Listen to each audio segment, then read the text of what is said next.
Assalamualaikum warahmatullahi wabarakatuh. Salam Om Swastiastu, Namo Buddhaya, salam kebajikan, salam sejahtera untuk kita semua. Perkenalkan, nama saya Nita Puspita dari kelas SI 23E. Di sini saya akan mempresentasikan materi dari sesi 1, yaitu Sejarah dan Perkembangan Bahasa Indonesia di mata kuliah Bahasa Indonesia dan Budaya ini. Yang pertama, ada pendahuluan. Bahasa Indonesia adalah bahasa yang resmi digunakan oleh lebih dari 270 juta orang di Indonesia. Sebagai bahasa pemersatu, bahasa Indonesia menghubungkan berbagai suku budaya dan bahasa daerah di tanah air. Bahasa ini berasal dari bahasa Melayu yang sudah digunakan sebagai lingua franca di Asia sejak abad ke-7. Seiring berjalannya waktu, bahasa Melayu berkembang dengan pengaruh dari bahasa asing seperti Portugis, Belanda, dan Inggris. Pada tahun 1928, melalui Sumpah Pemuda, bahasa Indonesia dipilih sebagai simbol pemersatu bahasa bangsa. Setelah kemerdekaan Indonesia, pada tahun 1945, bahasa Indonesia resmi menjadi bahasa negara yang digunakan dalam pemerintahan, pendidikan, dan kehidupan sehari-hari. Hingga hari ini, bahasa Indonesia terus berkembang meskipun menghadapi tantangan dari pengaruh globalisasi dan bahasa asing. Meskipun demikian, bahasa Indonesia tetap berperan penting dalam pemerkuat kesatuan dan identitas bangsa. Asal-usul bahasa Indonesia. Bahasa Melayu kuno. Bahasa Indonesia berasal dari bahasa Melayu kuno yang sudah digunakan sejak abad ke-7 sebagai lingua franca di Asia Tenggara. Termasuk Indonesia, bahasa Melayu kuno menjadi bahasa perantara utama untuk komunikasi antar suku dan kerajaan yang memiliki bahasa berbeda, terutama dalam perdagangan. Kerajaan-kerajaan seperti Sriwijaya, Majapahit menggunakan bahasa Melayu dalam hubungan perdagangan dengan negara-negara seperti India, Tiongkok, dan Timur Tengah. Seiring berjalannya waktu, bahasa Melayu dipengaruhi oleh bahasa-bahasa asing seperti bahasa Sanskerta, bahasa Arab, dan bahasa Eropa yang memperkaya kosakata. Peranannya yang penting dalam perdagangan dan komunikasi lintas budaya menjadikan dasar bagi perkembangan bahasa Indonesia. Selanjutnya, proses perkembangan bahasa Indonesia. Pada abad ke-16 hingga abad ke-19, bahasa Melayu digunakan dalam berbagai transaksi perdagangan di seluruh Nusantara. Selanjutnya, penjajahan Portugis abad ke-16 dan Belanda pada abad ke-17 membawa pengaruh yang sangat besar terhadap kosakata yang digunakan di Indonesia.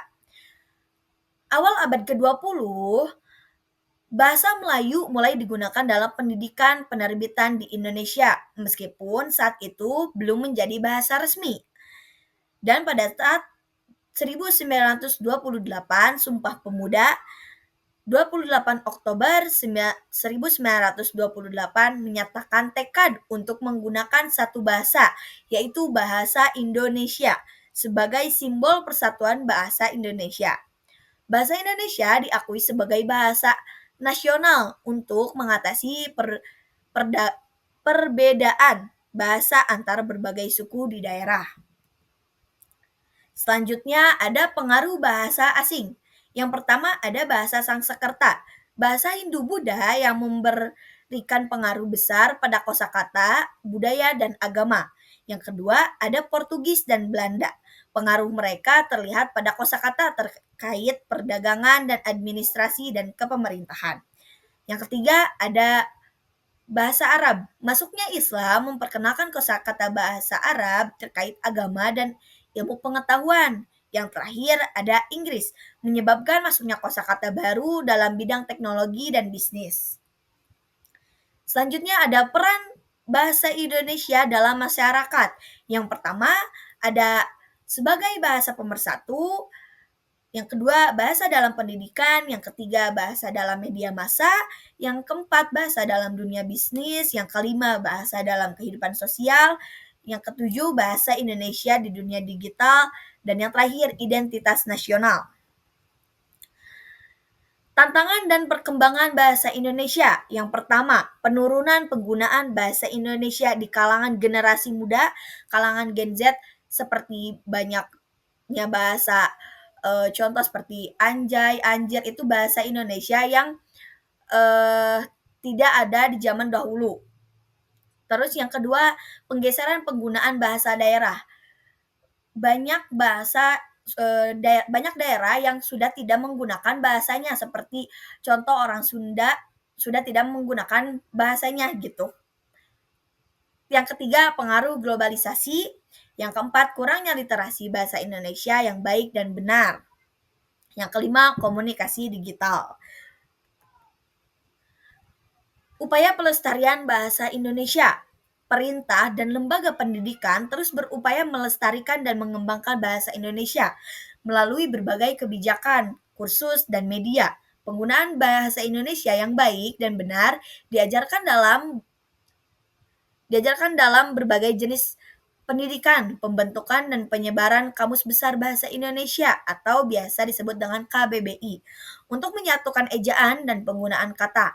Upaya pelestarian bahasa Indonesia merupakan hal yang penting untuk menjaga keberlangsungan dan kemajuan bahasa tersebut. Beberapa langkah yang telah diambil oleh pemerintahan dan lembaga pendidikan dalam melestarikan bahasa Indonesia.